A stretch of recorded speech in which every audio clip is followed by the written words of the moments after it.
জাতীয় বিশ্ববিদ্যালয় BSc degree pass প্রথম বর্ষ পরীক্ষা 2023, অনুষ্ঠিত পরীক্ষা 2025। বিষয় কোড 113101। বিষয় প্রাণীবিজ্ঞান প্রথম পত্র, নন কডাটা। ক বিভাগ থেকে 10টি প্রশ্নের উত্তর দিতে হবে, খ বিভাগ থেকে 5টি এবং গ বিভাগ থেকে 5টি প্রশ্নের উত্তর দিতে হবে। তো সুপ্রিয় শিক্ষার্থী, তোমাদের জন্য একটি বিশেষ শর্টকাট সাজেশন নিয়ে এসেছি, প্রাণীবিদ্যা প্রথম পত্র সাজেশন।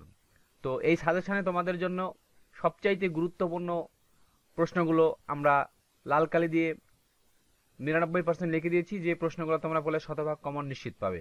তো এই সাজেশনটি পাওয়ার জন্য তোমরা যদি আমাকে স্ক্রিনে দেখানো হোয়াটসঅ্যাপ নাম্বারে নক দাও, তোমাদেরকে এই সাজেশনটি আমি দিয়ে দিব। সবাইকে ধন্যবাদ জানিয়ে ভিডিওটি এখানে শেষ করছি। আরও একটি কথা না বললে নয়, সাজেশনটি প্রিমিয়াম হওয়ার দরুন তোমাদেরকে সবখানি দেখাতে পারলাম।